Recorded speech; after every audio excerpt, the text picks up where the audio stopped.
ترحقو یہ تضربو کی طرح ہے، یضربو، یضربانی، یضربونا، تضربو، یہ والا صیغہ ہے یہ۔ ترحقو اس کا معنی ہوتا ہے چھا جانا۔ ترحقوہا قطرہ، قطرہ سیاہی کو کہتے ہیں۔ میں نے آپ کو پہلے بتایا تھا کہ یہ جو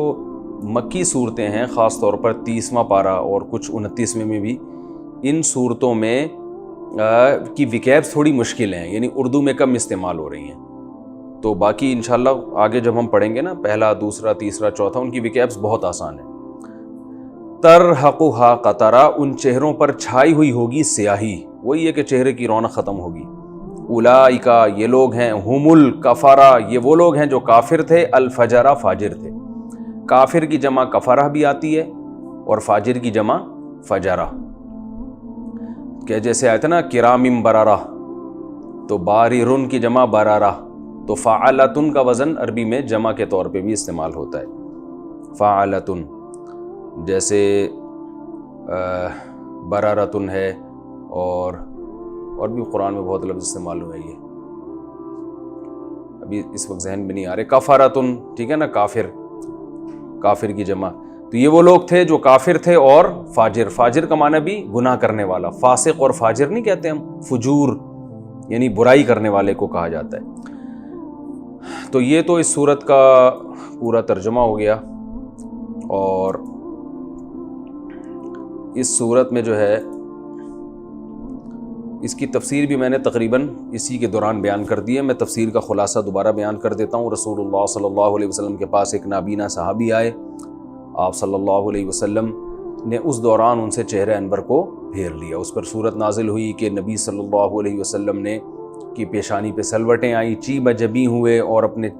آپ نے اعراض کیا اس بات پر کہ ایک نابینا آپ کے پاس آیا، آپ کو کیا خبر کہ وہ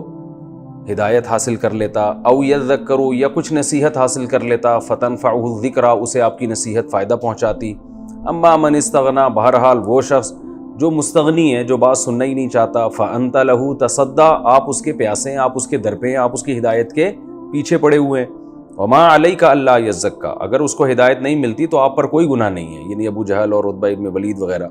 واما من جاءک یسعی، اور وہ شخص جو آپ کے پاس دوڑتا ہوا آتا ہے، وہو یخشی، وہ اللہ سے ڈرتا بھی ہے، فانت عنہ تلہی، آپ اس سے غفلت برتتے ہیں، لہو کرتے ہیں اس سے۔ کلا، ہرگز ایسا نہیں ہے جیسے یہ مشرک سمجھ رہے ہیں کہ یہ سردار ہیں تو یہ جنت میں جائیں گے اور یہی اس قابل ہیں کہ ان کو نصیحت یعنی یہ زیادہ اہم لوگ ہیں، ایسا ہرگز نہیں ہے۔ انہا تذکرہ، یہ قرآن تو ایک نصیحت ہے، فمن شاء ذکرہ، جس کا دل چاہے اس سے نصیحت حاصل کرے، اس میں کوئی فرق نہیں ہے مالداروں اور غریبوں کا۔ فی صحف مکرمہ، اور اس قرآن کو عزت کی ضرورت بھی نہیں ہے کہ سردار لوگ ایمان لائیں تو اس کو عزت ملے گی، اس لیے کہ اللہ کے ہاں یہ ویسے ہی معزز ہے۔ فی صحف، ایسے صحیفوں میں ہے، مکرمتن، جو عزت والے صحیفے ہیں، مرفوعتن، بلند ہیں، مطہرتن، پاکیزہ ہیں، یعنی لوح محفوظ میں جو ہیں، بِأَيْدِي سفارتن، سفیر کی جمع سفرہ، میں نے بتایا تھا نا کفارہ برارہ آ رہا ہے، تو سفیر کی جمع سفرہ آتی ہے۔ اور ایسے سفیروں کے ہاتھ میں ہیں کرامن، جو خود عزت دار ہیں، برارہ، اور نیک ہیں۔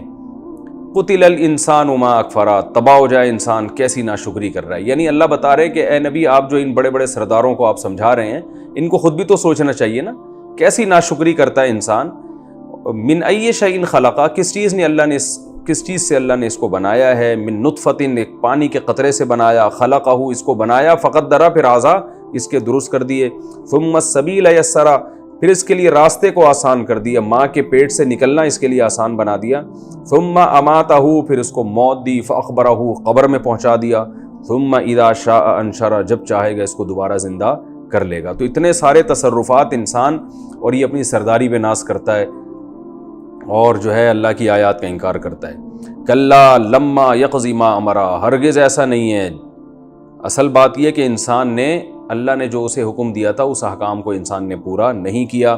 فَلْيَنظُرِ الْإِنسَانُ إِلَىٰ طَعَامِهِ، اللہ فرماتے انسان کو چاہیے اپنے کھانے کی طرف دیکھے، أَنَّا صَبَبْنَا الْمَاءَ صَبًّا، کیسے اس بات کی طرف دیکھے کہ ہم نے آسمان سے کیسے پانی انڈیلا، ثُمَّ شَقَقْنَا الْأَرْضَ شَقًّا، پھر کیسے ہم نے زمین کو پھاڑا ہے، فَأَنبَتْنَا فِيهَا حَبًّا، اور ہم نے اگائے اس میں دانے، وَعِنَبًا وَقَضْبًا، اور انگور اور ترکاریاں، وَزَيْتُونًا وَنَخْلًا، اور زیتون اور کھجور، وحدائق غلبا،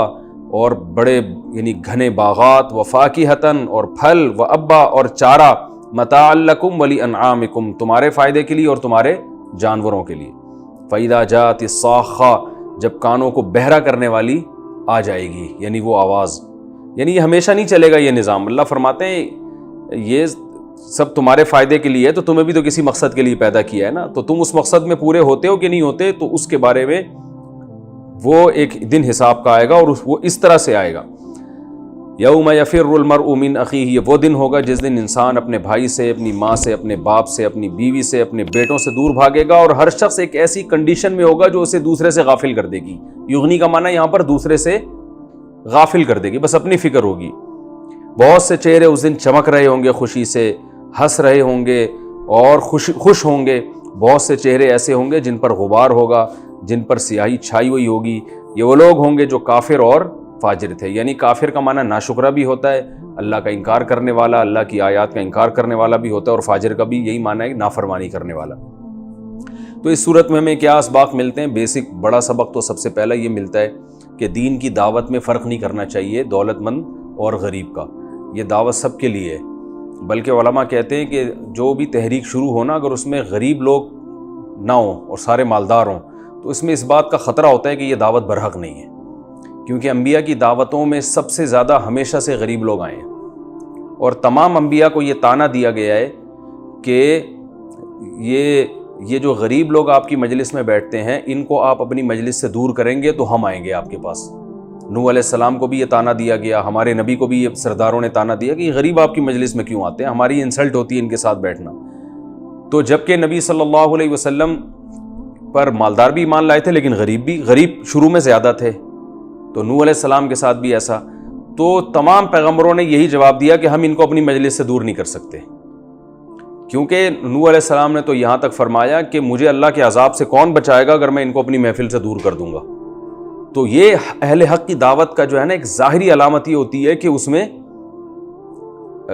غریبوں کی تعداد زیادہ ہوتی ہے، اور امیر اور غریب میں فرق نہیں ہوتا۔ آج بہت سی تحریکیں ہیں، مالداروں میں تو بڑی محنت ہو رہی ہے اور غریب پہ وہ فکر ہی نہیں کرتے۔ دیکھیں، اگر کوئی اس نیت سے کرتا ہے نا کہ ایک قوم کے سردار ایمان لے آئے گا تو اس کی وجہ سے باقی نیچے کے لوگ بھی ایمان لے آئیں گے، اس نیت سے کوئی کسی سردار کے پاس جاتا ہے یا کسی سیاستدان یا بادشاہ کے پاس جاتا ہے، پھر تو کوئی حرج نہیں ہے۔ یہ تو موسیٰ علیہ السلام فرعون کے پاس گئے، ہمارے نبی الگ سے سرداروں کے پاس جایا کرتے تھے، لیکن اس کی بھی ایک حد ہونی چاہیے۔ اتنا ان پہ محنت کرنا کہ جو دین پہ چلنا چاہتے ہیں وہ ان کو آپ اگنور کرنا شروع کر دیں، یہ غلط ہو جائے گا۔ تو اس کا یہ مطلب نہیں ہے کہ دولت مندوں کے پاس الگ سے دعوت کے لیے جانا برا ہے، یہ مطلب ہرگز نہیں ہے اس آیت کا، یا حکمرانوں کے پاس دعوت کے لیے جانا برا ہے، نہ، یہ تو پیغمبروں سے ثابت ہے۔ یوسف علیہ السلام بھی بادشاہ کے پاس گئے نا، جب بادشاہ نے بلایا فوراً چلے گئے۔ تو فرق یہ ہے کہ اتنا ان کو ترجیح دینا کہ وہ چاہتے نہیں ہیں پھر بھی ان کی فکر کرنا، اور غریب چاہ رہا ہے تو پھر بھی اس کو اگنور کر دینا، یہ غلط ہو جائے گا۔ یعنی اللہ کے ہاں سب سے پہلا جو حق ہے وہ ان لوگوں کا ہے جن کے اندر طلب ہے، جو چاہتے ہیں۔ جیسے عبداللہ ابن ام مکتوم، وہ چاہتے تھے کہ مجھے کچھ نصیحت کریں نبی، میں اس پر عمل کروں، اور وہ تو چاہتے نہیں تھے کم بخت جو سردار تھے۔ تو اس پہ اللہ نے فرمایا کہ چاہنے والوں کو بہرحال ترجیح دی جائے گی، جو ہدایت چاہتے ہیں۔ ہمارے حضرت مفتی رشید احمد صاحب رحمہ اللہ ناظم آباد میں بیان کیا کرتے تھے، تو بہت سے لوگ آیا کرتے تھے وہاں دور دور سے۔ تو کسی نے حضرت سے کہا فلاں جگہ جا کے بیان کیا کریں، وہ لوگ اتنا آپ کو بلا رہے ہیں۔ حضرت نے فرمایا کہ میں یہ جو یہاں میرے پاس بیان سننے کے لیے آ رہے ہیں نا، یہ وہ لوگ ہیں جن کے اندر ہدایت کی چاہت ہے، اور آپ مجھے جہاں جانے کا مشورہ دے رہے ہیں وہ سننے کے لیے ان کو تو میں زبردستی جا کے بات سناؤں گا۔ تو ان لوگوں کا حق ان پر زیادہ ہے، کیونکہ یہ خود سننے کے لیے آ رہے ہیں، اور ہم جب جائیں گے تو وہ خود سننے کے لیے تھوڑی ہم تو ان کو کسی طرح زبردستی جمع کریں گے۔ تو کسی کے پاس اتنا ٹائم ہو کہ دونوں کام کر سکتا ہے پھر تو ٹھیک ہے، لیکن اگر اتنا وقت نہیں ہے تو پھر چاہنے والوں کو، جو ہدایت چاہتے ہیں، جو آپ کے پاس دور دور سے بات سننے کے لیے آ رہے ہیں، ان کو پہلے ترجیح دیں، دوسروں کو بعد میں ترجیح دیں۔ یہ اس آیت کا خلاصہ ہے۔ ایک علمی نقطے کی بات تو ہمیں یہ پتہ چلی۔ دوسری بات یہ پتہ، اور اس میں بالکل فرق نہیں کرنا چاہیے، اس میں پھر اللہ کا غضب آتا ہے اگر آپ نے کسی کو دولت کی بیس پہ ترجیح دے دی نا، تو یہ زیادہ خطرناک ہے۔ دوسرا اس میں ہمیں یہ پتہ چلتا ہے کہ نبی صلی اللہ علیہ وسلم کو جب تنبیہ کی گئی تو آپ صلی اللہ علیہ وسلم عبداللہ ابن ام مکتوم پہ غضبناک نہیں ہوئے کہ یار آپ کی وجہ سے اللہ مجھ پہ ناراض ہوا ہے اور یہ، بلکہ حدیث میں آتا ہے کہ جب بھی عبداللہ ابن ام مکتوم آتے آپ ان سے بڑی خندہ پیشانی سے ملتے اور بہت اکرام کرتے اس آیت کے نازل ہونے کے بعد، اور فرماتے، صحیح حدیث ہے، ھذا الذی عاتبنی فیہ ربی، یہ ہے وہ شخص جس کی وجہ سے میرے رب نے مجھے ڈانٹا ہے، یہ الفاظ آپ فرماتے، یعنی اتنا مبارک آدمی ہے یہ۔ آج ہمیں کسی کی وجہ سے اگر ڈانٹ پڑ جائے کسی بڑے سے